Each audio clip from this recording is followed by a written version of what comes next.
Bora mergulhar numa área fascinante da ciência para a gente responder uma pergunta que, olha, é fundamental. O que será que acontece quando a química encontra a nossa mente? Então a pergunta que vai guiar a nossa conversa hoje é essa aí.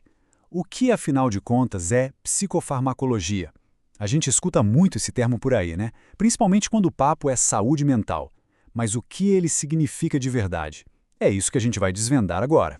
Bom, e aqui a gente já tem a resposta central, a definição de livro, digamos assim. Psicofarmacologia é a área da ciência que estuda os efeitos das substâncias químicas no nosso comportamento e nos nossos processos mentais. Parece simples, né? Mas agora a gente vai quebrar essa definição em pedacinhos para entender cada parte dela direitinho. Então vamos lá. Para a gente entender isso de verdade, vamos olhar para cada um desses termos. É o melhor jeito de construir esse raciocínio juntos. O primeiro pilar, a base de tudo, são as substâncias químicas. E o que é isso?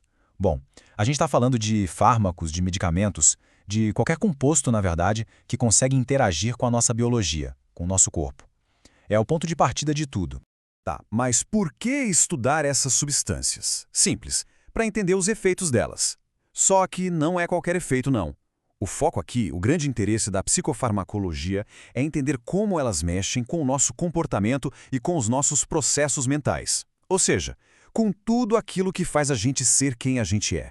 Ok, beleza.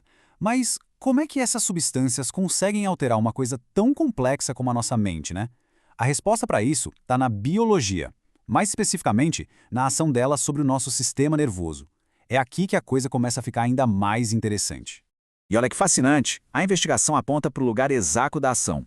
A psicofarmacologia vai fundo para entender como os fármacos agem, sabe onde? Bem no nosso centro de comando, o sistema nervoso central. É ali, no cérebro e na medula espinhal, que a mágica, ou melhor, que a ciência, acontece de verdade.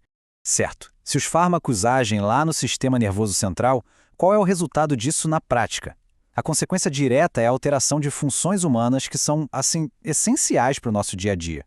E que funções são essas? Bom, a gente está falando de mudanças no humor, na percepção das coisas ao nosso redor, na cognição, que é tipo nossa capacidade de pensar, de lembrar, e claro, no nosso comportamento.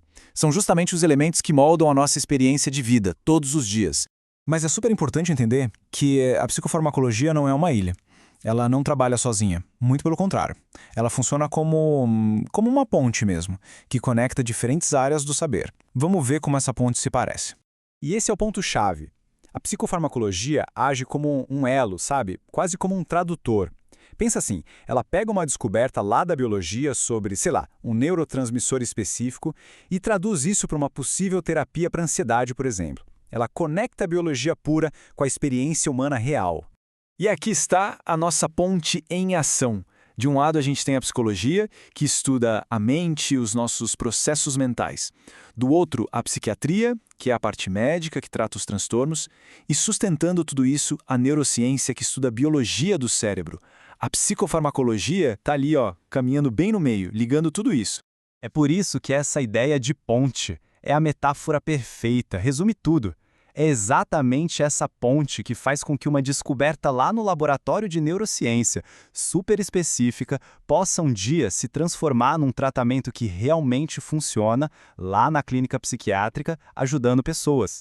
E tudo isso leva a gente a uma última reflexão, uma pergunta que fica no ar. Se a psicofarmacologia é essa ponte, que fronteira é essa que ela nos ajuda a cruzar? Onde é que a gente consegue traçar a linha? Onde a química do cérebro termina e o comportamento humano começa? Essa talvez seja a grande questão que esse campo tão fascinante continua tentando responder.